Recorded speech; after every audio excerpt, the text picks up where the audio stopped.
¿Cómo hacemos los pasos? Ujú. Estamos tratando de pasar esta diapositiva. Ok.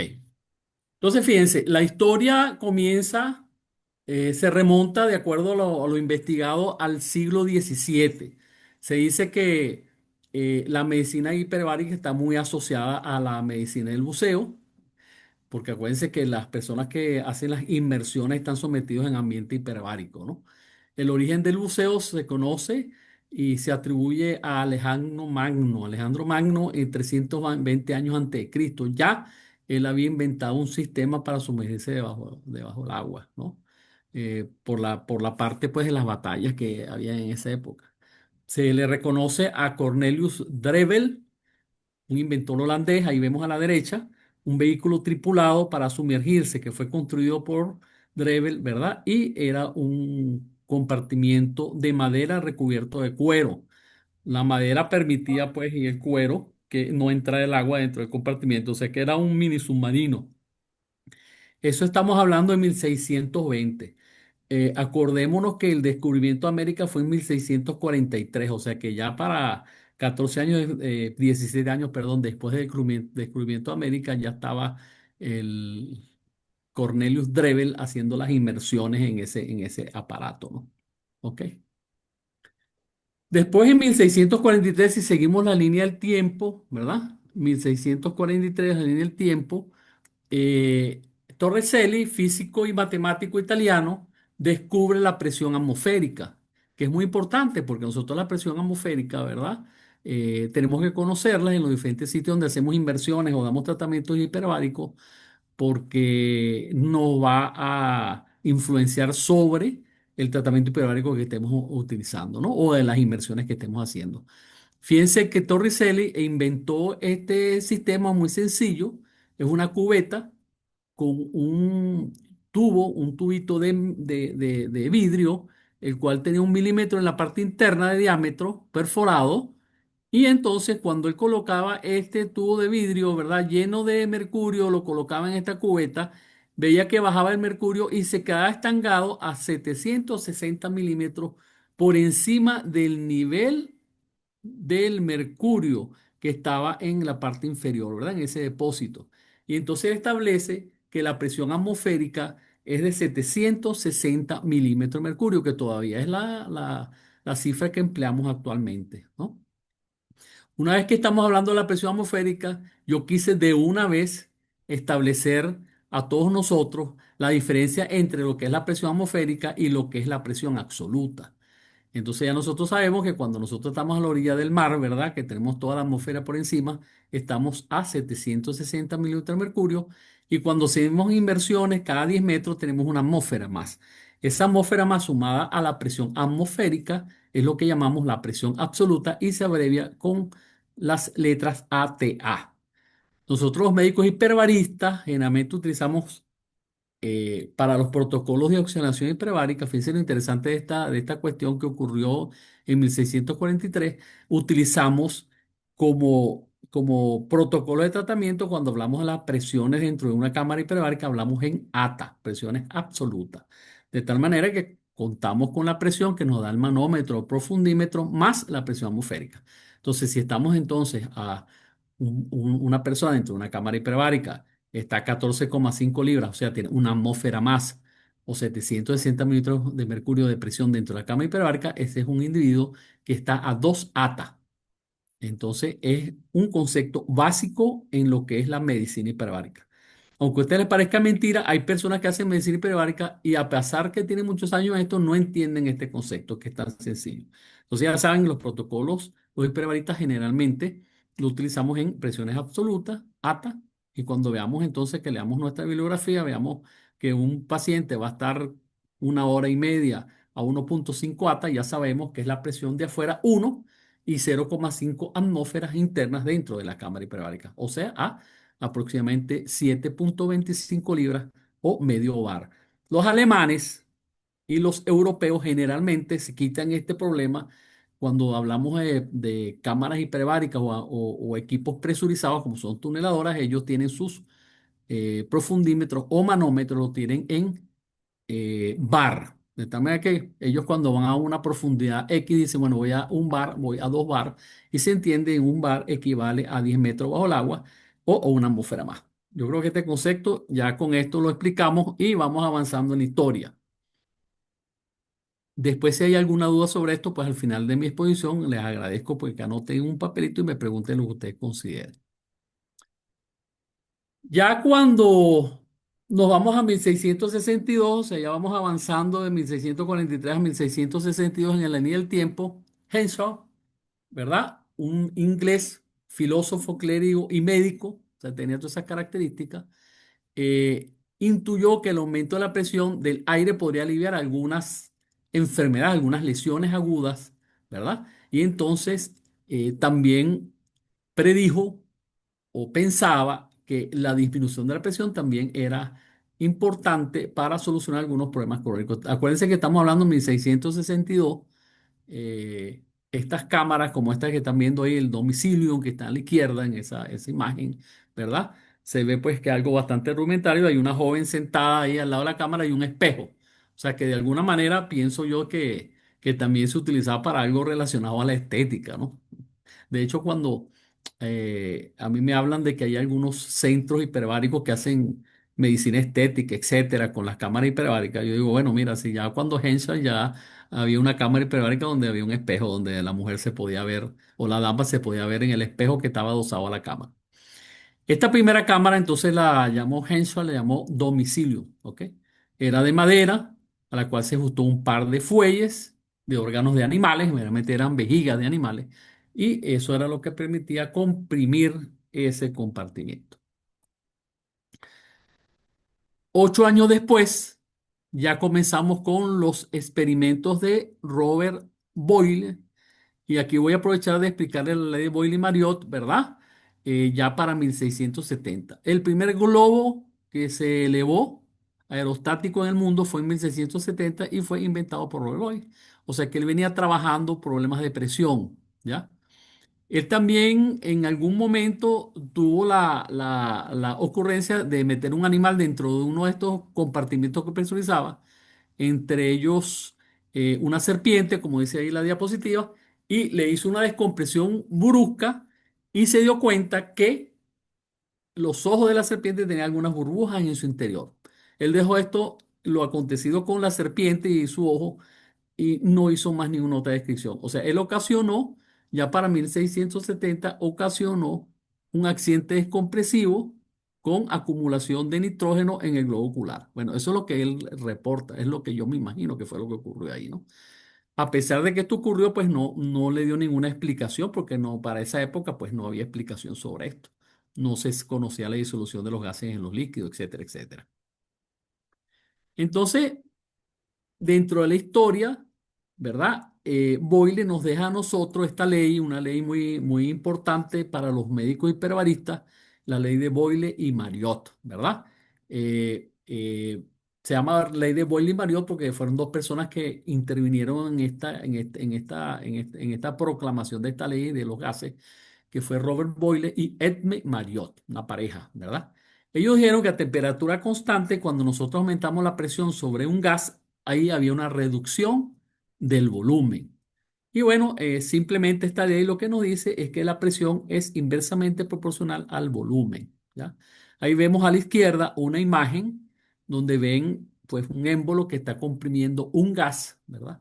Tiene unas bolas rojas, que es lo que nos dice las moléculas de gas. Esta una vez que se aumenta una presión sobre el émbolo, vean cómo reduce el volumen y hay una eh, disminución de volumen a medida que se va aumentando la presión. Afuera ven un termómetro que dice que la temperatura es idéntica afuera. Pero si nosotros tomamos la temperatura interna de ese recipiente, no ocurre eso, porque hay una ley física, ¿verdad? Que dice que cuando aumenta la presión sobre un gas y este gas se comprime, pues se acercan las moléculas y esto hace que haya un aumento de la energía cinética y por supuesto aumenta el volumen. Desde el punto de vista práctico, nosotros cuando estamos en una cámara hiperbárica, que aumentamos la presión a esa cámara hiperbárica, generalmente si tenemos la posibilidad de medir la temperatura, un termómetro dentro de la cámara, generalmente dependiendo de la presión que uno vaya, puede aumentar a 2 o 3 grados centígrados. Esto en los países donde el ambiente es caluroso, si no tenemos un sistema de refrigeración de la cámara o del sitio o de la barosala donde está la cámara, va a presentar cierta incomodidad al paciente, porque si arrancamos con una temperatura de 23, 24 grados centígrados, nos puede llegar a 28, 29, y si es monoplaza, mucho más. De tal manera que esta es una ley importante. También esta ley es muy importante pues para lo que es el entendimiento, ¿verdad? De cuando uno aplica la oxigenación hiperbárica, cómo los volúmenes se reducen a medida que uno vamos aumentando la presión y de tal manera que si tenemos una obstrucción de las vías respiratorias o tenemos una obstrucción a nivel de los senos paranasales o tenemos una disfunción del trompo eustaquio, nos va a ocasionar un problema a nivel del oído medio, de las vías respiratorias, de los pulmones, etcétera. También nos explica pues la aparición del neumotórax y de la sobrepresión pulmonar en los accidentes de buceo. Yo creo que esto ya está más que claro, de tal manera que ya hay una ley que hemos pasado, ¿verdad? En adelante, cuando veamos los mecanismos y de acción de la oxidación hiperbárica y del tratamiento hiperbárico. Seguimos adelante, ya salimos del 1670 y entramos a 1834. Siguiendo la línea del tiempo, este doctor Marcel Junot, ¿verdad? Como estamos viendo ahí, él ya practicaba para 1934 terapias hiperbáricas entre 2 y 4 atas. ¿Qué significaba eso? Que por encima de la presión atmosférica, él cuando estaba a 2 atas, significa que tenía una atmósfera más dentro de la cámara hiperbárica, y cuando estaba a 4 atas, significa que tenía 3 atmósferas más dentro de la cámara hiperbárica, además de la presión atmosférica. Él también preconizó que las enfermedades pulmonares, como en ese momento la tuberculosis, la laringitis, la traqueitis, la toferina, etcétera, mejoraban con el aumento de la presión. Fue una de las anotaciones que hizo el doctor eh, Junot. Seguimos adelante. Bueno, que habla también que la sordera, el cólera, el raquitismo, la menorragia y la conjuntivitis. Fíjense que esto eran apreciaciones clínicas de cada uno de los médicos, ahí no tenían ningún tipo de basamento científico, simplemente era tratamientos que daban los pacientes y bueno, y resultados anecdóticos, como dicen actualmente, ¿no? En 1837, 3 años más adelante, hay la descripción de los centros neumáticos en Europa. En Berlín, Ámsterdam, Bruselas, Londres, Viena y Milano, ¿verdad? Empezaron a aparecer centros neumáticos de quiera donde lógicamente colocaban pacientes dentro de la cámara hiperbárica buscando algún tratamiento, algún resultado pues, de la patología que intervenían. Esto también se fue incrementando debido a los trabajos realizados a presión. Acuérdense que también en esa época se estaban construyendo puentes sobre ríos, etcétera, y se necesitaba pues los cajones o caisson para que los trabajadores comenzaran a trabajar en ambientes presurizados. Actualmente tenemos esos trabajos presurizados en tuneladoras y lógicamente en otros ambientes hiperbáricos. Y ya para esa época entonces comenzó la historia laboral humana, ¿ok? La experiencia laboral en ambientes de alta presión. Estamos hablando de 1877.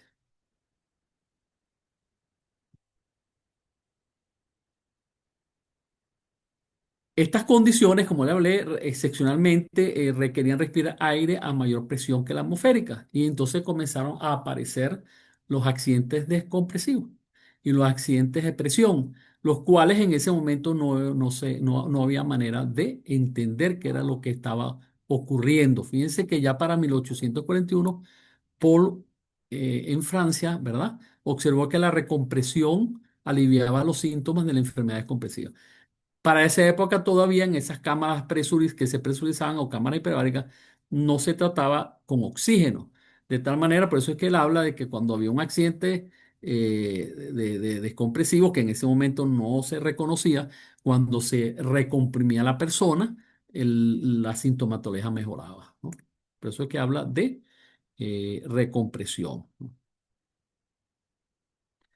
En 1860, del 34 al 60, ¿verdad? eh, Conocemos que se construyó la primera cama hiperbárica en América específicamente en Canadá, en la ciudad de Oshawa, Ontario, ¿verdad? Y un año después, Corning utiliza la primera cámara hiperbárica en los Estados Unidos para el tratamiento de los trastornos nerviosos en la ciudad de Nueva York. En 1878, el aporte del doctor Paul Bert, ¿verdad? Escribe un libro que está a la derecha, y está la foto del doctor Paul Bert, que se llamaba La presión barométrica, describe los efectos tóxicos a nivel del sistema nervioso, como son las convulsiones producidas por la respiración de oxígeno a una elevada presión. Ya en 1878 estamos utilizando el oxígeno dentro de las cámaras hiperbáricas. Y ese es el efecto de Paul Bert, que es muy conocido, ¿verdad? Cuando nosotros hablamos de la toxicidad del oxígeno, que relaciona los síntomas nerviosos con la toxicidad del oxígeno a determinadas presiones. Esta toxicidad causa cambios en el metabolismo de las células del sistema nervioso central, dando lugar a manifestaciones neurológicas como las convulsiones, alteraciones visuales, alteraciones auditivas, náuseas, irritabilidad, etcétera. O sea que ya para 1878 Paul Bert, por eso se le da lo que se llama el efecto Paul Bert o la toxicidad del oxígeno, ya nos había aparecido hasta antes de 1900, para 1900, 1878. Seguimos adelante en la línea del tiempo y para 1879, un año después, el aporte de Fontaine, un cirujano, él idea una cámara hiperbárica, como la ven en el lado izquierdo, fíjense que ya es metálica, una cámara que se comprime con un sistema bastante rudimentario, un compresor manual donde dos personas daban la presión. Y si ustedes son detallistas, van a ver que hay una máscara que llega a esta camilla, ¿verdad? Y lo conectaba al óxido nitroso. Y ahí se describe la primera intervención en ambiente hiperbárico con óxido nitroso. ¿Por qué utilizar el óxido nitroso? Él se da cuenta que tenía efecto analgésico, pero no anestésico. O sea, la persona se sedaba con el óxido nitroso, pero no lograba la anestesia general.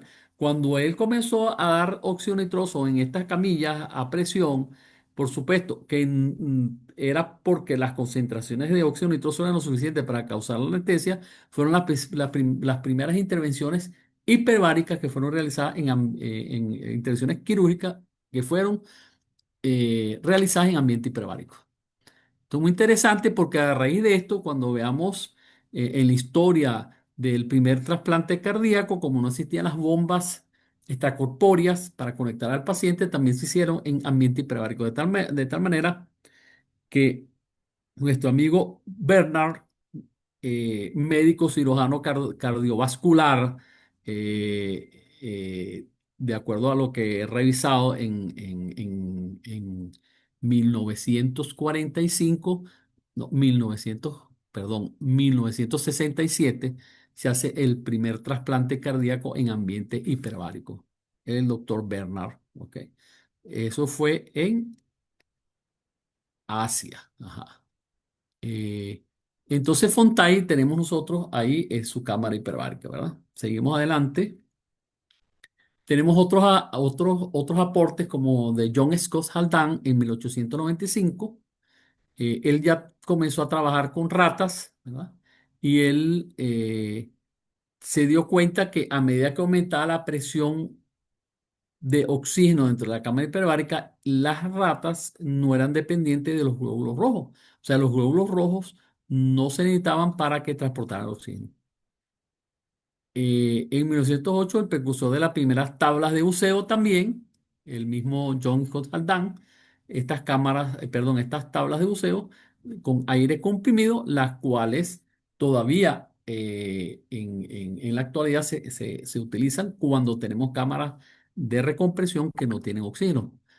Por cierto, tuve la oportunidad de conocer una cámara de esta en un buque oceanográfico, pues que ahorita ya no está en funcionamiento, pero el buque venía con una cámara de recompresión que no tenía la capacidad de hacerle aducción de oxígeno, o sea, utilizaban tablas de descompresión de aire comprimido.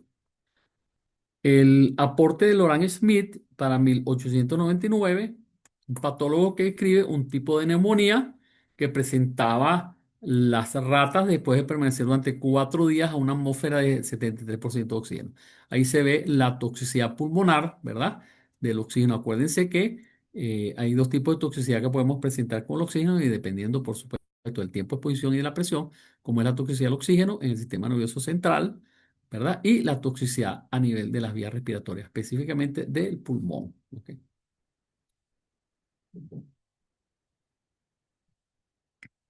En 1921, ya estamos en 1921, salimos de 1800 a 1900, tenemos las cámaras hiperbáricas de Orbisch-Kunigan, ¿verdad? Pues hay una historia muy larga sobre esto. Se llegó inclusive a construir en 1928, se logró a construir un hotel, el cual tenía 12 habitaciones, específicamente en Ohio, en Cleveland. Esta cámara fue una cámara construida de 5 pisos, tenía 12 habitaciones, y de acuerdo a lo que se cuenta, un error de la persona que tenía el mantenimiento de la presión y de los compresores, hubo un accidente brusco en cuanto al aumento de la presión y esto trajo como consecuencia pues que el avance de la medicina hiperbárica en América y el mundo se paralizara porque comenzaron a revisar a ver qué era lo que realmente se estaba haciendo con las cámaras hiperbáricas después de este accidente. Y en la Segunda Guerra Mundial, esta cámara, aquí lo que queda es esta foto, porque en la Segunda Guerra Mundial esta cámara fue desarticulada para utilizar el metal para la construcción pues, de material bélico, ¿no? Entonces, esto pues, que quedó en la historia de la medicina hiperbárica, pues quedó esa foto. En 1933, dentro de otros emprendedores, está Damat y Phillips de la Armada de Inglaterra, comienzan a utilizar la respiración de oxígeno en cámara hiperbárica para disminuir los tiempos de descompresión después de un buceo. Acuérdense que el buzo, ¿verdad? Cuando veamos o cuando estudiemos la parte de medicina de buceo, que está muy intrincada con la medicina hiperbárica, cuando los buzos están a una profundidad determinada, ¿verdad? Existe la posibilidad de tú hacer las paradas de compresión de acuerdo a las tablas, bien sea por tablas manuales o computadoras que cargue el buzo, cuando los tiempos de descompresión a nivel de- durante la inmersión no se hacen, sino se hacen en superficie, se utilizan estas tablas de descompresión, los tiempos de compresión, y bueno, ya para 1933, Dumas y Phillips, ¿verdad? De la Armada, comienza a utilizar el oxígeno dentro de estas cámaras hiperbáricas para disminuir los tiempos de compresión. O sea que cuando utilizaba oxígeno, los tiempos de paradas compresiva que se hacían en superficie eran menores. En 1935, Albert Benck demostró que el nitrógeno es la causa de la narcosis en los seres humanos. Mucho antes que ellos, cuando ocurría la toxicidad por el nitrógeno, generalmente era asumible esta toxicidad desde el punto de vista histórico, se lo asumían a que habían defectos en cuanto al aire que mandaban los compresores. Cuando la persona salía con cuadro de narcosis o cuadro de intoxicación por nitrógeno, pensaban que eran los compresores que estaban pasando algún elemento hacia el buzo. Ya para 1935, Albert Benck determina de que es el nitrógeno lo que ocasiona la narcosis, ¿no? Y no ningún defecto en los equipos que utilizan los usos para comprimir el aire que respiraba. En 1937, Ben y Chao usaron por primera vez la oxidación hiperbárica para el tratamiento de la enfermedad por descompresión. ¿Ok? O sea que ya comenzamos a partir de 1937 a tener cámaras hiperbáricas con oxígeno para el tratamiento de los accidentes descompresivos en los usos. Un año después, en el 38, los médicos brasileños Osorio de Almeida y Costa utilizaron la oxidación hiperbárica para el tratamiento de pacientes con lepra. También hay unos estudios de la tuberculosis, estos pacientes, ¿no? En 1942 ya podemos decir que comienza la oxidación hiperbárica a entrar a una época, que es la época de la modernidad. En Elon, en Estados Unidos, experimentaron el uso de oxígeno hiperbárico en el tratamiento de intoxicación por o monóxido de carbono en animales. Acuérdense que el monóxido de carbono se une a la molécula de hemoglobina con un enlace covalente y cuando comenzamos a utilizar el oxígeno hiperbárico en estos pacientes con intoxicación por monóxido de carbono, desplazamos, el oxígeno desplaza esa unión fuerte que tiene monóxido de carbono con la hemoglobina y logramos de esa manera, pues, eh, sacar adelante los casos de intoxicación de monóxido de carbono, sobre todo, pues, cuando son moderados o severos. Cuando es leve, pues, generalmente la persona con oxígeno normobárico es suficiente. En 1957, Churchill y Davison utilizaron la oxidación hiperbárica para potenciar el efecto de la irradiación en pacientes oncológicos. Fíjense qué interesante esto, ¿no? Actualmente nosotros sabemos que la oxidación hiperbárica se emplea para los pacientes con lesiones ocasionadas por radiación, cistitis hemorrágica, proctitis hemorrágica, mielitis hemorrágica. Yo he tratado muchísimos pacientes con estos problemas porque afortunadamente aquí los oncólogos y los radioterapeutas confían mucho en la oxidación hiperbárica en Venezuela y podemos decir que los pacientes con lesiones ocasionadas por radiación son los pacientes que recibimos en nuestro centro hiperbárico. No obstante, para esa época era la oxidación hiperbárica junto con la radiación que se aplicaba, ¿no? Y ellos veían pues que había una mejoría de estos pacientes. Recientemente hay una revisión Cochrane donde habla de lo que son los tumores de cabeza y cuello que reciben radiación y se utiliza la oxidación hiperbárica. Y se demostró en esa revisión de muchísimos trabajos de investigación relacionados con la utilización del oxígeno hiperbárico junto con la radiación, de que los tumores de cabeza y cuello tenían menor posibilidad de reaparecer desde el punto de vista estadístico y después hablan de mama, de cuello uterino, etcétera, de, otras, de esa zona, lo que abre una puerta inmensa para el empleo de de oxidación hiperbárica en pacientes oncológicos. Fíjense que ya para 1957, como anécdota, en una oportunidad, en una clínica muy famosa aquí en Venezuela, un grupo de médicos radioterapeutas, específicamente de la clínica médico docente La Trinidad, me invitaron para que yo les hablara de la oxidación hiperbárica en pacientes oncológicos. Y cuando estaba hablando de esto, el jefe de la unidad, que era un señor muy mayor, eso fue hace más de 15 años, él me dijo, doctor, yo estuve en la época cuando en el Reino Unido se utilizaba la oxidación hiperbárica junto con la radiación. Y por eso yo lo invité a mi servicio para que nos hablara de eso. Porque él cuando estaba haciendo el posgrado de radioterapia en el Reino Unido, él había estado en este empleo de la oxidación hiperbárica y la radiación. Actualmente se está retomando el tema y algunos trabajos muy interesantes sobre esto.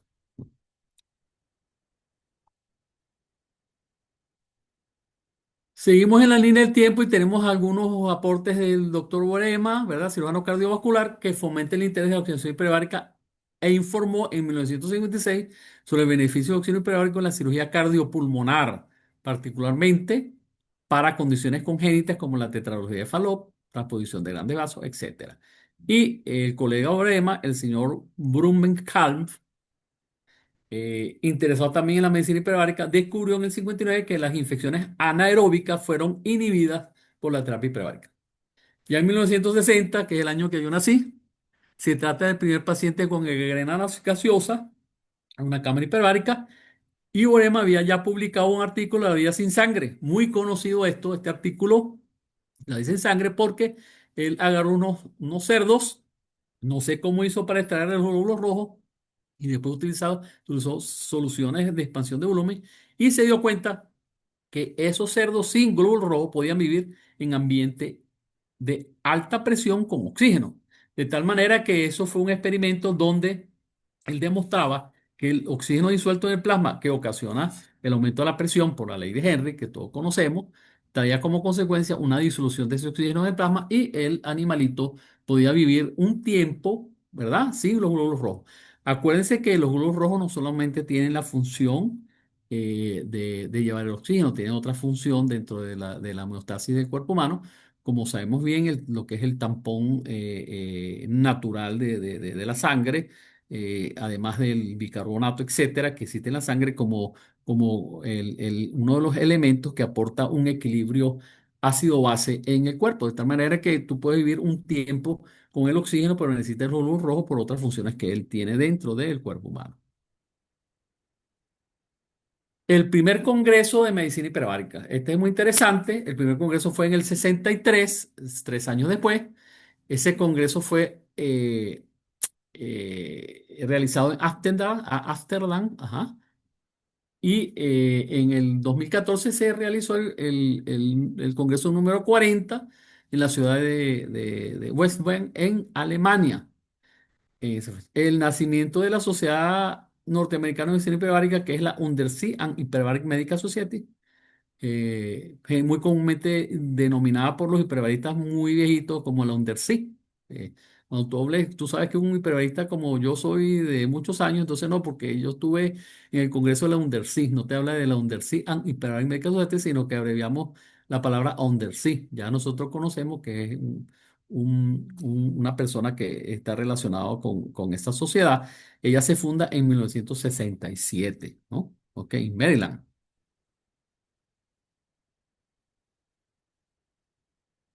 Este es un doctor que yo tuve la oportunidad de estar con él, el doctor Richard Neubauer. Lo puse aquí. Él tuvo porque él falleció hace como unos 5 o 6 años.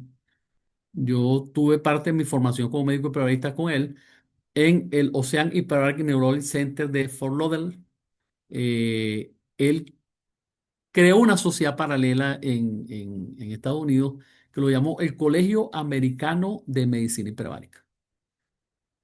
Paralelo. Él tenía la visión de que si nosotros aplicamos la curación hiperbárica en enfermedades neurológicas crónicas y agudas, podíamos tener algunos resultados.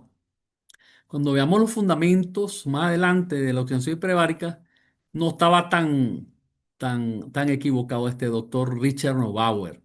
Él preconiza la oxidación hiperbárica por los trastornos neurológicos, para la esclerosis múltiple, la parálisis cerebral, el autismo, etcétera, etcétera, etcétera, que todavía deja mucha discusión entre los hiperbaristas norteamericanos y también muchos hiperbaristas latinoamericanos. Estando yo allá, él utilizó por primera vez la tomografía por emisión de positrones para demostrar el efecto de la oxidación hiperbárica sobre el metabolismo de la corteza cerebral. Algo muy interesante. Tuve la suerte de estar con él para los años 90 y conocer de esto. De tal manera que fíjense qué interesante, ¿no? Actualmente el SPEC, que es la tomografía computarizada de emisión de positrones, o de solo fotones, que es lo mismo, se utiliza para evaluar los pacientes con enfermedad maligna, a ver si hay una metástasis en algún sitio, sobre todo cuando recibió quimio, radio o cirugía. Y también algunos centros hacen los SPEC cerebral para evaluar el sistema nervioso cuando queremos estudiar lo que es el Alzheimer, los cuadros demenciales, los pacientes con algún tipo de lesión cerebral para establecer si hay algún tipo de mejoría con la aplicación de la oxidación hiperbárica. O sea que le podemos darle al doctor Richard Neubauer en la década de los 70 el honor que se merece dentro de la medicina hiperbárica, un médico muy discutido en Estados Unidos, eh, porque aplicaba en su época tratamiento hiperbárico en pacientes con problemas neurológicos, esclerosis múltiple, parálisis cerebral, autismo, etcétera, y pues en ese momento estas indicaciones eran muy discutidas. En Europa, en la Rusia o antigua Unión Soviética, los doctores Nikolai y Boris Petrovsky, ambos cirujanos cardiovasculares, son los que impulsan junto con sus discípulos la medicina hiperbárica en este país alrededor de los años 70, ¿ok? Del siglo pasado. Eh, Ellos fundan el barocentro más grande que actualmente en Rusia sigue siendo uno de los barocentros, o así como lo llaman a los centros de oxidación hiperbárica más grandes que existen en el mundo. Actualmente Rusia, de acuerdo a lo que he investigado, tiene aproximadamente 500 centros de medicina hiperbárica. La European Underwater and Baromedical Society fue fundada en 1971 y actualmente trabaja en conjunto con el Comité Europeo de Medicina Hiperbárica para todo lo relacionado a los protocolos de oxidación hiperbárica en Europa, ¿verdad? Y es la que dicta las normas en la aplicación de esta especialidad. Para 1976 se establecen las primeras indicaciones de la Undersea and Hyperbaric Medical Society el uso de la oxidación hiperbárica, ¿verdad? En estas indicaciones que veremos aquí, se han agregado algunas actualmente, ¿ok? Aquí tenemos la enfermedad por descompresión, la anemia gaseosa, embolia gaseosa aérea, intoxicación monóxido de carbono, eh, con cianuro, por supuesto. Estas lesiones de diabético y retraso de cicatrización se une junto con la de obstrucción de la arteria central de la retina para hablar de lo que son las obstrucciones vasculares, ¿ok? Tenemos las infecciones necrotizantes de tejidos blandos, injertos y colgados comprometidos, osteomelitis refractaria, isquemias periféricas traumáticas agudas, quemaduras térmicas, anemia aguda excepcional, absceso intracraneal, pérdida súbita idiopática neurosensorial, lo que llaman psoriasis. Aquí no vemos las lesiones por radiación, o sea, todos los que son los efectos de la radioterapia, o sea, las lesiones actínicas. Tampoco vemos aquí en este grupo para 1976 lo que es la osteonecrosis por bifosfonato, la prevención, ¿ok? Y lógicamente, como no están las lesiones por radiación, tampoco aparece la osteoradionecrosis. Entonces, es importante pues que ya para esa época. Estas indicaciones de la Undersea and Hyperbaric Medical Society son muy importantes porque son las que generalmente cubren los seguros de salud en nuestros centros hiperbáricos. Excepcionalmente, ¿verdad? Un seguro de salud en Estados Unidos cubre alguna otra indicación porque estas son las indicaciones que también acepta la FDA, que es el ente regulador de alimentos y medicamentos en Estados Unidos. Y fármacos, vacunas, todo eso, ¿no? En Venezuela, nosotros tenemos la suerte de que los seguros de salud cubren todas estas indicaciones y otras más. Si haces un buen informe médico, a lo mejor tienes la suerte de que tengas un paciente con una lesión neurológica, un accidente cerebrovascular, etcétera, y le da cobertura. En 1980 es la asociación más grande del mundo, la Diver Alert Network, es una asociación, ¿verdad?, de buceo que se dedica a la seguridad y generalmente está en correlación con centros hiperbáricos a nivel de todos los países y es la que le da asistencia si tú eres afiliado como un seguro de salud para el accidente compresivo, si estás afiliado a esta sociedad, pues tienes la facilidad a la hora de tener un accidente de buceo, pues ser tratado en uno de estos centros hiperbáricos afiliados. De hecho, para la época que yo estuve en un congreso internacional, estuve en un curso muy interesante sobre esto, creo que para el 2006, por ahí, en esa fecha, creo que el doctor que nos acompaña, el doctor Eduardo Minaj, era el representante DAN para Latinoamérica. De tal manera que el DAN tiene representante en los países donde generalmente se hace submarinismo y tiene pues afiliados los centros hiperbáricos que tengan cámaras capaces de tratar el accidente compresivo. Que ya ustedes saben que las cámaras para tratar el accidente compresivo tienen unas características muy especiales. O sea, no son cámaras monoplaza, realmente son cámaras multiplaza con dos compartimientos, con aducción de oxígeno, por supuesto, y que tengan capacidad pues de soportar por lo menos tener unas pruebas hidrostáticas y neumáticas que lleguen por lo menos a 7.5 ATA, ¿ok? Por lo menos. Ujú. La medicina hiperbárica y subacuática como especialidad. Ya en el año 2000, el Consejo Americano de Especialidades Médicas aprobó la medicina subacuática hiperbárica como su especialidad de la medicina preventiva y la medicina de emergencia. En Estados Unidos actualmente hay más de 600 cámaras hiperbáricas y los médicos especialistas de esta rama de la medicina se encuentran asociados a la Undersea, que tiene más de 2.000 miembros en todo el mundo para esa fecha. Vamos a hablar entonces de los países suramericanos, el desarrollo de la medicina hiperbárica en algunos países de América. Muchos de estos datos, algo muy interesante, la red Hiperoxi ahorita está asesorando varias tesis de investigación y justamente una de las tesis de investigación de la Universidad Militar de Medicina está relacionada con el desarrollo de la medicina hiperbárica en algunos países suramericanos y muchos de los datos que voy a hablarle están relacionados con las preguntas que se le hicieron a los representantes de la red de los países que contestaron las características de la historia de la medicina hiperbárica en esos países, ¿no? Entonces comenzamos con Cuba. Tenemos en Cuba un representante que es el doctor Rafael Castellano. A lo mejor está conectado con nosotros porque el doctor Rafael Castellano todavía representa a su país en lo que es la medicina hiperbárica. Muy amigo, tuvo la oportunidad de estar con nosotros en 2006 aquí en Venezuela, en el primer Congreso Internacional de Medicina Hiperbárica que hicimos. Tuvo la gentileza de estar conmigo aquí un mes entero en Venezuela, organizando ese Congreso Internacional.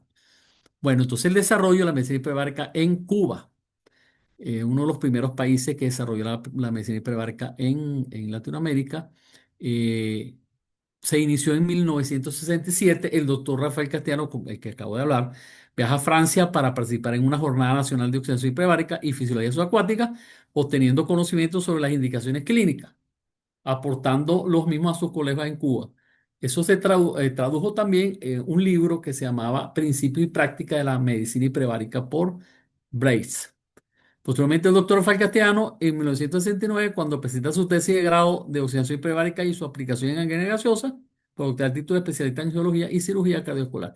Ha sido el médico más destacado en Cuba en lo que es la medicina hiperbárica y tenemos el privilegio de tenerlo dentro de los coordinadores de la red Hiperoxi de medicina hiperbárica. En algún momento nos hablará de algún tema, con toda seguridad. Seguimos adelante con México. Ahí tenemos al doctor Cuauhtémoc Sánchez, que también es el coordinador general de la red Hiperoxi. Probablemente está con nosotros también.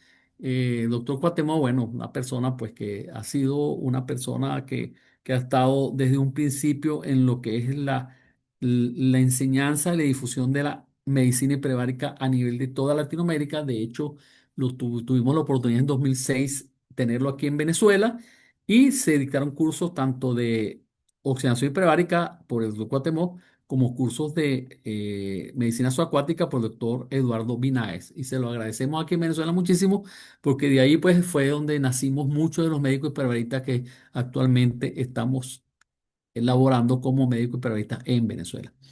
Entonces, en México, de acuerdo a datos aportados por el doctor Cuauhtémoc, comienza más o menos la oxigenación hiperbárica en 1962 con la instalación de la primera cámara hiperbárica monoplaza en el hospital, ¿verdad? El 20 de noviembre del Instituto de Seguridad Social, ¿verdad? Bajo la dirección del doctor Michael Cloud y Chris Oliver Chris. Desde entonces la terapia ha ido evolucionando en el país, pasando de su uso inicial a un entorno intrahospitalario a aplicaciones en el ámbito tanto civil como militar. Hoy en día es una especialidad médica reconocida en hospitales y clínicas.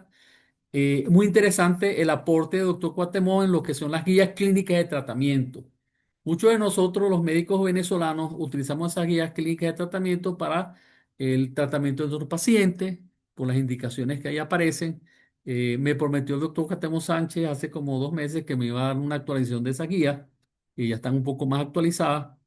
De tal manera que tenemos dentro de la medicina hiperbárica en México, tenemos esos aportes y por otro lado, me hablaba de que hay más de 800 centros hiperbáricos en México actualmente funcionando, 800 centros hiperbáricos, con una producción científica extraordinaria, una experiencia extraordinaria en docencia e investigación.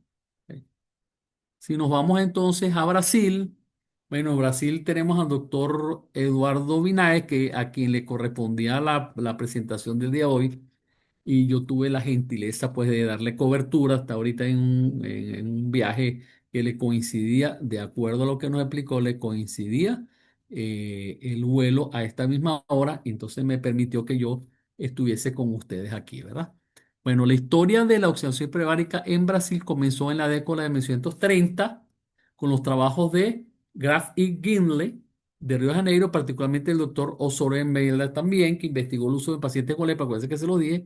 1995, el Consejo Federal de Medicina emitió una resolución que reguló oficialmente la medicina hiperbárica en Brasil. Fíjense ya para la fecha, ¿no? Para el 95. En el 98, la Universidad de Sao Paulo ofrece el primer curso de extensión universitario sobre la medicina hiperbárica, coordinado por los profesores Darío Virolini y Marixa de Agostino Díaz, el médico hiperbarista más destacado de Brasil, nuestro profesor, el doctor Eduardo Binaes. Seguimos adelante con Ecuador. Ecuador, tuve la oportunidad, muchísimo aprecio a los médicos ecuatorianos en lo que es la medicina hiperbárica. Yo tuve la oportunidad de vivir 5 años en Ecuador, desde 2017 en adelante, 5 años hasta 2021-22.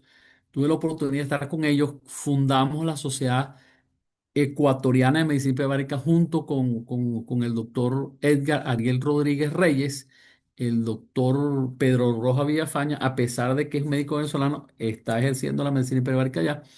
Y se populariza la medicina hiperbárica en Ecuador, ¿verdad? Gracias pues a algunos estudios que se han hecho, sobre todo a nivel del hospital Naval de Guayaquil. Tuve la oportunidad de conocer el Hospital Naval, donde el doctor Edgar Rodríguez fue director de dicho hospital. Estando él como director del hospital en Guayaquil, fue cuando se instaura la primera cámara hiperbárica multiplaza en Ecuador. Actualmente, Ecuador cuenta con 15 cámaras en la ciudad de Guayaquil, tres cámaras, perdón, en la ciudad de Quito, una cámara en la ciudad de Ibarra, ¿verdad? Y así sucesivamente, dando un total de unas 20 cámaras hiperbáricas o centro hiperbárico, donde generalmente son cámaras multiplazas con predominio del 1% de las cámaras monoplazas. Esta es una información directamente aportada por el doctor Edgar Rodríguez, que es representante y coordinador de Panamá ante la red Hiperoxi. También tendremos la oportunidad de oírlos en este curso. En Perú, el primer tratamiento de oxidación hiperbárica en Perú se realizó el 9 de diciembre del 96 a un paciente con gangrena en ambas piernas, que fue transferido al hospital Almenara a un centro especializado. Este hito marcó el inicio de la aplicación clínica de la terapia hiperbárica en Perú. El médico hiperbarista destacado, el doctor Javier Rubén Tobar Brandón, que también médico destacado de la medicina hiperbárica en Perú, forma parte de la red Hiperoxi y en algún momento nos hablará en este curso. Con respecto a las cámaras hiperbáricas, el número de centros, si hay una enseñanza universitaria o por lo menos la docencia en opción hiperbárica, si está por ahí el doctor Javier Tobar, tenga la oportunidad de finalizar yo mi exposición, que nos dé luces sobre esto, porque en internet no hay información al respecto. Chile, Chile, bueno, le tenemos que agradecer el hecho que estemos aquí en este curso. Como todos los países, la medicina hiperbárica nace de las experiencias en el área militar. Chile tiene muchísima experiencia en lo que es la parte hiperbárica, el tratamiento de pacientes también. Tuve la oportunidad de conocer el director de uno de los centros hiperbáricos que está haciendo experimentación que está haciendo experimentación. Tenemos la primera cámara de experimentación, ¿verdad? De la Facultad de Medicina de la Universidad Católica del Norte, ¿ok?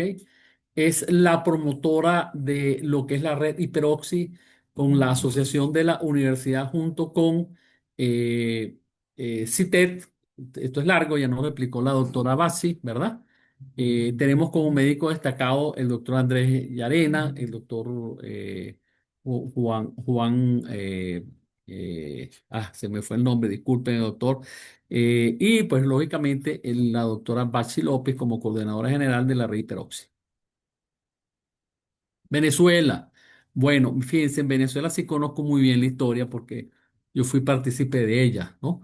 Nosotros comenzamos con nuestra primera cámara hiperbárica en 1969. Por supuesto, yo tenía en esa época 9 años de edad, no pude haber participado en esto, pero ocurrió un accidente de un avión de Air France que se accidentó en las costas, frente a las costas venezolanas, pues y lamentablemente el avión cayó al mar y se hundió.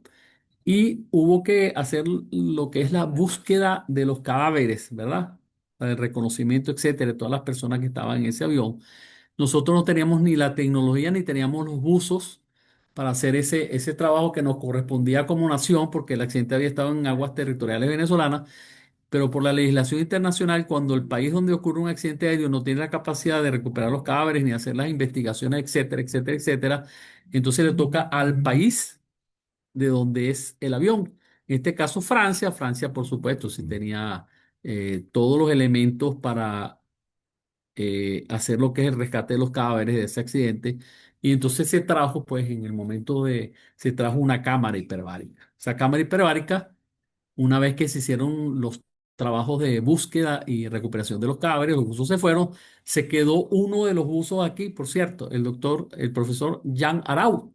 El profesor Jan Arau, muy amigo, compañero, recientemente falleció. Él forma parte del staff de profesores de la maestría de medicina hiperbárica que tenemos actualmente en Venezuela. Bueno, Al finalizar la búsqueda, como es lógico, la cámara hiperbárica no la iban a devolver para Francia. Entonces esa cámara nos la dejaron a Petróleo de Venezuela. Acuérdense que Petróleo de Venezuela pues tenía actividad submarina. Las cámaras hiperbáricas que tenía PDVSA eran cámaras alquiladas, alquiladas a empresas extranjeras que eran las que hacían el trabajo bajo el agua, de lo que es el mantenimiento de tuberías, todo lo que es la parte submarina en la actividad petrolera. Al tener esta cámara, pues PDVSA recibe la cámara de los franceses. Estuvo instalada en el estado Zulia. El estado Zulia es donde hay mayor actividad petrolera en el país en esa época, para todo lo que eran las plataformas petroleras, etcétera, prestar.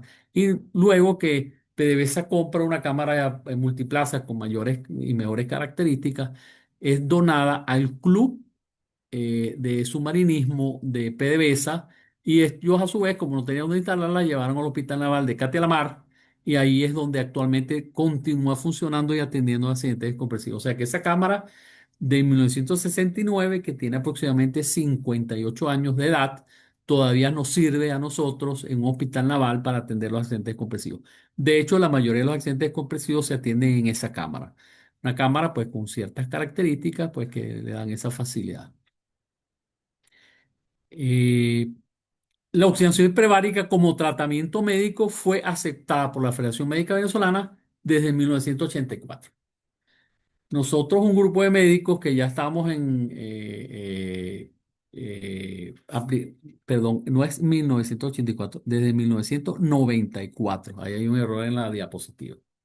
Ya para esa fecha, la Sociedad Venezolana de Medicina Hiperbárica, que tuve la oportunidad de formar parte de la Junta Directiva, la primera Junta Directiva y la fundación, específicamente en el año 92, 1992, por eso es que corregí en 1984. Ya para 1992 tuvimos la oportunidad de fundar la Sociedad Venezolana de Medicina Hiperbárica, actualmente con 82 miembros y 41 centros hiperbáricos en el país. Tuvimos pues el trabajo de lograr que la Federación Médica Venezolana, a través de llevar una serie de documentos, bibliografías, etcétera, etcétera, etcétera, de que fuera reconocida como una especialidad médica, ¿no? Como sociedad médica siempre preconizamos que los protocolos de tratamiento tenían que ajustarse a las directrices de la Universidad Imperial Medical Society. Posteriormente, la sociedad se trajo en el 2006, se trajo al doctor Cuauhtémoc Sánchez, al doctor Rafael Castellano, al doctor Eduardo Vinaez, la doctora Ina Sobotina, el doctor Eduardo Temes, todos nuestros coordinadores que están actualmente con nosotros, y tuvieron la gentileza de desarrollar en Venezuela el primer Congreso Internacional de Medicina Hiperbárica, y ahí nos tuvieron, como les dije, la oportunidad de darnos unos cursos, tanto de medicina hiperbárica como de medicina submarina, que nos fue de mucha utilidad. ¿Ok? Lo que es la parte de instituciones formadores, las formadoras de médico hiperbarista y técnico hiperbarista, inicialmente el primer curso que se da en Venezuela, que fue por la Armada Venezolana, el Instituto de Posgrado de la Armada de Venezuela, eso fue en el 2006, auspiciado por la Sociedad Venezolana de Medicina Hiperbárica y la Armada. Salieron los primeros técnicos y médicos hiperbaristas. Posteriormente, el Instituto Nacional de Espacios Acuáticos da cursos de medicina hiperbárica a raíz de que se instalaron cámaras hiperbáricas en las capitanías de puertos de Margarita, llama Guamache, Punto Fijo.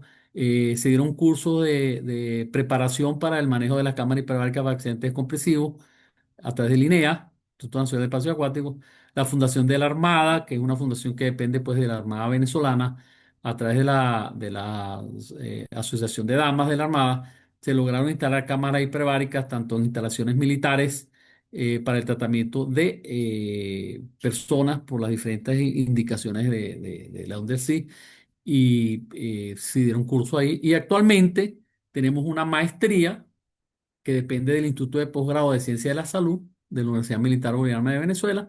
Esa maestría ya va por el segundo corte.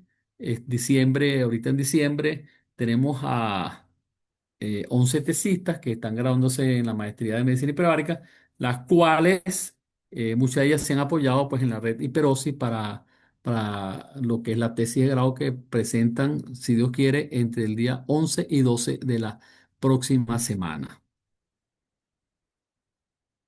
Con respecto a Argentina, bueno, Argentina ha tenido pues una influencia de la medicina hiperbárica también en Latinoamérica enorme. Ahí tenemos al doctor Gustavo Mauvecin, ahí tenemos a la doctora Nina Sobotina, entre uno de los representantes más importantes de la medicina hiperbárica allá. Lo que logramos conseguir que la medicina hiperbárica en 2007 se crea el primer prototipo de cámara hiperbárica local, interesante. En Argentina se fabrican cámaras hiperbáricas. En el 2011, después del 2011, tenemos un número de cámaras hiperbáricas argentinas, crece significativamente, superando las 150 actualmente.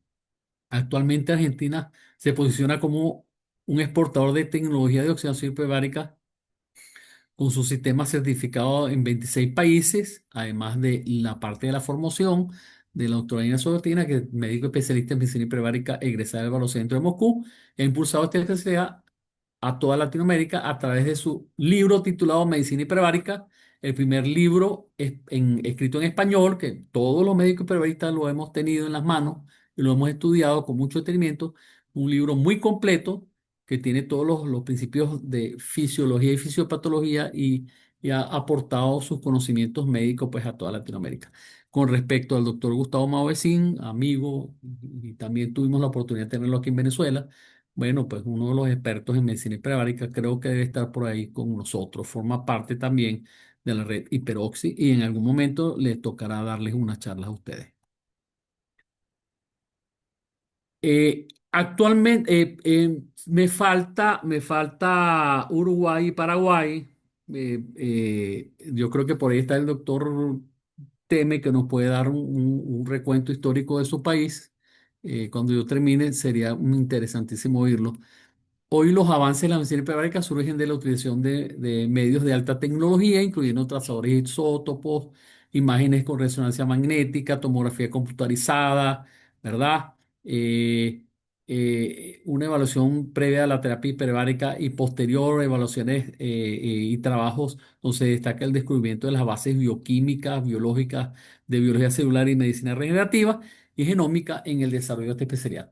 Justamente, yo tuve una entrevista en una los programas de televisión de lo que es la parte, siempre hacen unos espacios relacionados a la de salud y estaba hablando justamente de la medicina regenerativa y cómo la oxidación hiperbárica forma parte de uno de los elementos que podemos decir que ayudan a lo que es todos los preceptos de la medicina regenerativa, ¿no?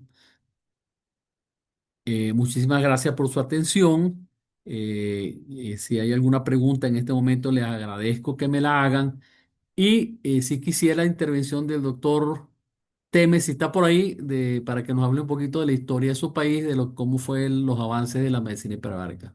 Si no, estoy atento a las preguntas que me quieran realizar, ¿no?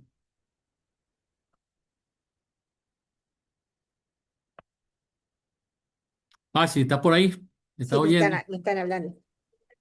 Ajá. Bueno, Bachi, entonces te dejo el espacio para que las preguntas y las respuestas seas tú la moderadora. ¿Te parece bien? Perdón. Ajá.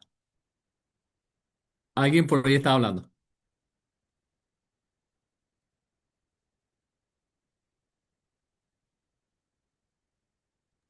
Disculpen, justo me estaba llamando el doctor Ramiro da Silva de Panamá. Ajá. Eh, ya, entonces gracias Adolfo por tu clase, muy interesante, muy completa, muy completa. Espero que todos hayan escuchado la clase completa, estuvo muy interesante. Ahora vamos a dejar, Adolfo me acompaña, ¿cierto? Ya estoy aquí, estoy por Ya, aquí, ya, ya. claro que sí. Es que no te veo. Ok. Vamos a dejar unos minutos de preguntas, ¿te parece, Adolfo? O Me parece. comentarios, observaciones, pueden ser preguntas, pueden Ajá. ser comentarios, pueden ser dudas, etcétera. La idea, esta parte de la clase, es que ustedes puedan aclarar dudas, ¿no? No olvidemos que esto es más que una charla, es una clase. Ujú, Recuerden que van a tener una evaluación al final del curso, ¿cierto? Para obtener sus certificados. Por lo tanto, es súper importante que aprovechen esta instancia con el doctor Adolfo González para que puedan ir aclarando dudas. El que quiere levantar la mano lo puede hacer y hacer preguntar, digamos, con su cámara prendida, ¿cierto? Y hacer la consulta que quiere, o si no, lo puede hacer a través del chat también. ahí está, ahí, Lorencina. Hola Lorencina, buenas tardes. Buenas Eh, tardes. Lorencina, te Eh, escuchamos. ¿Me escuchas? Sí, te escuchamos. Ajá. Feliz tarde a todos. Muy contenta por la oportunidad que nos estás dando desde la Universidad Católica del Norte de Chile. La experiencia y el relato de Adolfo nos hace colación aquí en Venezuela de seguir firmes en los conocimientos de medicina hiperbárica, sobre todo porque hay una profundidad que se va renovando actualmente en cada uno de nuestros centros de oxigenación y la oportunidad de refrescar conocimientos a través de esta plataforma para nosotros, en particular mi persona que tiene un tiempecito ya andando con el doctor Adolfo en el sentido del trabajo y de hacer muchas cosas bien interesantes de investigación. Estamos muy contentos de recibir a través de esta plataforma las clases que vamos a recibir. Siempre hay una duda, algo, pero en esta clase, que es la clase introductoria, pues es el refrescamiento de la medicina hiperbárica y que bueno, nosotros en el país firmes, así como, no, como escuchas de Adolfo, estamos pendientes de dar el mejor aporte hacia Latinoamérica y viceversa. Estamos muy contentos y agradecidos con ustedes.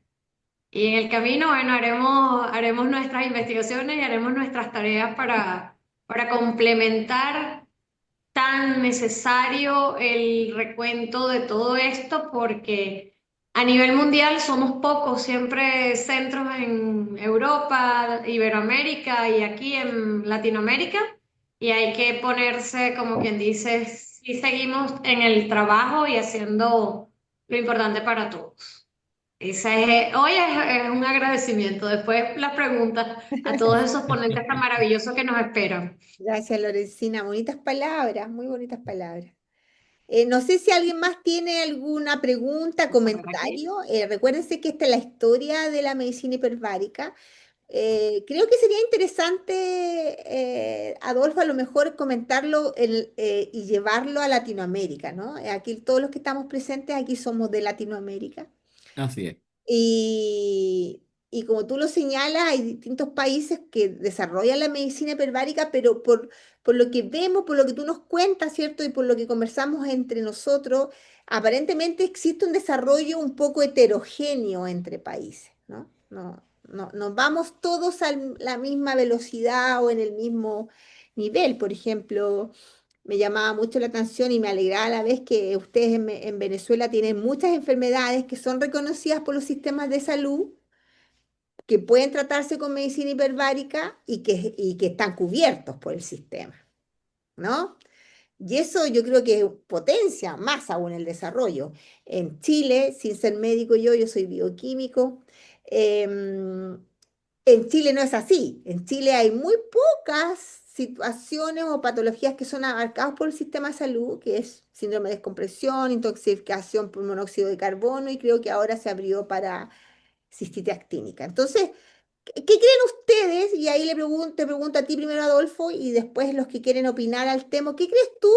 ¿Por qué en Latinoamérica se ha dado esta diversidad, esta heterogeneidad en el desarrollo de la medicina hiperbárica? ¿Y por qué, siendo honestos, ¿cierto? Entre nosotros, por qué hemos estado como un poco más abajo que Norteamérica o que Europa? Fíjate lo que yo pienso. Yo soy partícipe de la evolución de la medicina hiperbárica en mi país. O sea, se puede decir que la primera cámara hiperbárica que se instaló desde el punto de vista privado, porque como les hablé, la cámara hiperbárica del Hospital Naval se instaló a raíz de ese accidente aéreo que hubo. Pues, si no hubiese existido ese accidente, a lo mejor todavía no teníamos ni una cámara hiperbárica. No, no es cierto. Y además, Mira, fíjate lo siguiente. Lo que nos impulsó a nosotros fue la Sociedad Venezolana de Medicina Hiperbárica y Submarina. Eso nos impulsó porque nos reunimos los médicos que estamos haciendo terapia hiperbárica, la terapia, porque yo sé la terapia de oxigenación hiperbárica es tan discutida en el ambiente, porque cuando tú tienes un médico cirujano o cirujano cardiovascular o cirujano de cualquier especialidad de la cirugía y hace una intervención quirúrgica, nadie le está preguntando qué técnica quirúrgica emplea. ¿Entiendes? Ni tampoco se le explica a nadie, pero basta que tú metas un paciente en la cama hiperbárica y todo el mundo quiere saber de todo, de la cama hiperbárica. Entonces, ¿qué ocurre? La medicina hiperbárica, por lo menos en Venezuela, bueno, fue terrible. Los primeros años de la medicina hiperbárica en Venezuela fue terrible. Nosotros tuvimos la oposición, los primeros opositores eran los neurólogos, ¿oíste? Ah, No sé por qué. Los primeros promotores eran los cirujanos plásticos. ¿Por qué? Porque el cirujano plástico, no sé si por ahí hay algún cirujano plástico reconstructivo, cuando operan un paciente, listo, se les olvidó el tema del paciente y cuando tienen la complicación, si lo mandaban a los centros hiperbáricos, se sacan al paciente, nos lo daban a nosotros lo comenzamos a tratar, mejoraban y entonces ellos tuvieron una gran confianza. Después se vinieron los traumatólogos, después los cirujanos general, pero ha sido por especialidad que se han ido acercando a la oxigenación hiperbárica, ¿ves? Y siempre insistiendo en los congresos médicos de todas las especialidades, buscar un espacio. Eso fue un trabajo titánico, por lo menos en Venezuela. O sea, que la medicina hiperbárica no se desarrolla en un país si no tiene un equipo de gente buscando la forma de que la medicina hiperbárica progrese, ¿me entiendes? Yo me mm, di a la tarea de ir a los hospitales, y pedía permiso en los congresos para que nosotros diéramos aunque sea 5 o 10 minutos de lo que era oxigenación hiperbárica, y fue la única manera que entramos en la comunidad médica. mm. Actualmente tenemos médicos hiperbaristas de todas las especialidades. Más, tenemos hasta una psicóloga que es hiperbarista, que está haciendo la maestría, Claro, ¿no? A raíz de... Entonces yo pienso que lo que ha hecho Vamos que a se estar, desarrolle porque la ya me medicina cansé. hiperbárica en los diferentes países es las sociedades médicas. O sea, exacto. yo la recomendación que le doy a los países, si quieren se desarrolle la medicina hiperbárica a gran velocidad, las sociedades médicas. Y por otro lado, comenzar a la difusión de la terapia. Todos los cursos que yo he dado, Bachi, absolutamente todos, Mm, todos han sido gratuitos. mm, Absolutamente todos. O sea, yo jamás he cobrado por un curso de medicina hiperbárica. Y mira que he dado mucho. muchísimos cursos. Yo puedo decir que a lo mejor más de la mitad de los médicos hiperbaritas en Venezuela han tenido que ver con algún momento que yo estuve en su formación. Sí, Entonces, y ha sido gratuita, mm. gratuito, ¿entiendes? Eso es lo que ha logrado que nosotros tengamos un desarrollo de la Sí, medicina exactamente. hiperbárica. Y Así es. tienen un muy buen nivel. Yo me he dado que Venezuela tiene un muy buen nivel de desarrollo y mucho Muchas interés. O gracias. sea, mucho Ujú. interés. O sea, de los que están acá en clase, la mitad son venezolanos. Así que Así es, yo así es. la verdad que estoy muy admirada y felicito su motivación. Como para seguir enriqueciendo, tenemos unos minutitos más de discusión, porque recuerden que después tenemos otra clase y entre medio Así es. vamos a hacer un break, como para enriquecer un poco la conversación, la discusión. Por aquí veo de otro país el doctor Cuauhtémoc, no sé si nos pueda quizás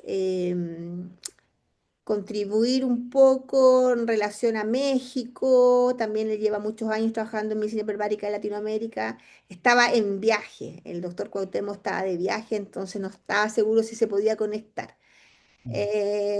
Creo que está viajando. Pero mientras nos contesta el doctor Cuauhtémoc, levantó la mano Diana. Diana, acá está Diana, que también... Diana, hola, muy buenas tardes. ¿Estás silenciada, Diana? ¿Estás silenciada?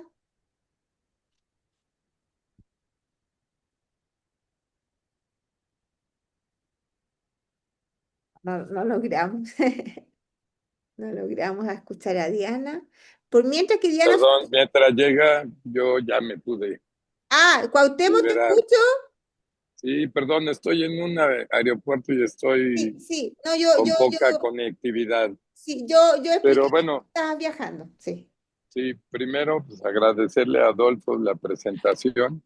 Segundo, hay ciertas correcciones porque Dan nació en Latinoamérica en 1994, Ujú, y surge con 5 áreas en donde uno coordinaba Eduardo, que es Brasil, Gustavo, la de América del Sur, Eduard, René Guilliot, la de América del Norte, Gerald Schmitz en Centroamérica y yo Centroamérica y el Caribe. Pero nació hace mucho tiempo, ¿no? Y eso hay que recordarlo. La otra en México es que el curso de subespecialidad en medicina, porque México no acepta especialidades médicas ya, empezó en el 2001 en la Universidad Nacional Autónoma de México y sigue creciendo. O sea, lleva 25 años, 24 ya cumplidos, de tener capacitación de gente. Lo único malo es que ese curso necesita entrar uno con una especialidad para hacer una subespecialidad. Y es una subespecialidad de medicina hiperbárica y cuidados intensivos, que es el único de su género para cuidados intensivos, avalado por una universidad en Latinoamérica. Y bueno, pues además la heterogeneidad en Latinoamérica es amplia, como dijo Basti, y yo sí puedo querer saber por qué estamos por debajo de Europa y por debajo de Estados Unidos. El gran problema es que hay que tener la misma capacitación que el resto de las especialidades para ser considerado una especialidad o una subespecialidad. No podemos pensar que con un diplomado uno se vuelve especialista en medicina hiperbárica. Este, Necesita más entrenamiento porque ese es uno de los grandes problemas que tiene la medicina hiperbárica. El no tener estandarización en la certificación o en el entrenamiento y certificación de sus médicos. Y eso, cuando lo confrontan las especialidades médicas y le preguntan, ¿cuánto tiempo estudió medicina hiperbárica? Y dice, un diplomado de 120 horas, lo desacredita instantáneamente. A mí si dice uno, pues yo tengo una especialidad y una subespecialidad, ya los ven al mismo nivel y eso es diferente. Entonces, parte del gran problema es que muchas de las universidades en Latinoamérica ya no aceptan especialidades, no se quedan con 56 o 57 especialidades y cualquier entrenamiento posterior, como ocurre en la UNAM, debe ser una subespecialidad. Entonces, ese es uno de los grandes problemas de la capacitación y certificación y estandarización de los médicos hiperbáricos, pero hay que empezar en algún lado y los cursos y los diplomados es un buen comienzo para entrar luego a las maestrías y a los siguientes posgrados, ¿no? Eso es, yo creo, lo que ha pasado después de estar ya ahorita 40 años en esto, ¿no? Entonces, y seguimos pugnando porque se estandariza. Ese es uno de los grandes problemas. La estandarización en Latinoamérica es clave para poder avanzar como grupo y no como entes individuales. Pues muchas felicidades, Adolfo. Muchas gracias por el espacio, Basti. Y pues Gracias, yo me vuelvo José. a callar. No sé si pueda volver a hablar por esta poca capacidad que tengo de conectividad ahorita. Ok, Profesor, gracias. muchísimas gracias a usted por intervenir.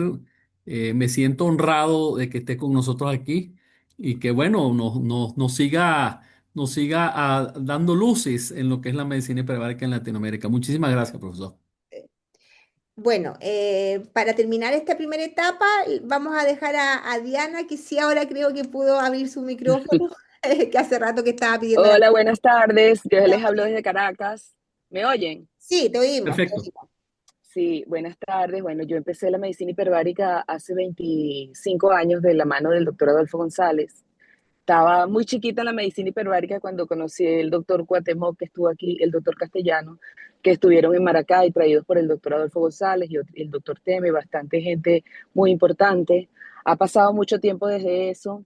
Estoy de acuerdo con el doctor Cuauhtémoc en que hay que homogenizar la educación de los médicos hiperbaristas y creo que el inicio con ustedes es muy importante. Estos cursos que nos dan, que nos actualizan y que nos ponen los conocimientos a la mano a todos los que manejamos medicina hiperbárica, pues hacen eso, unifican la información para todos.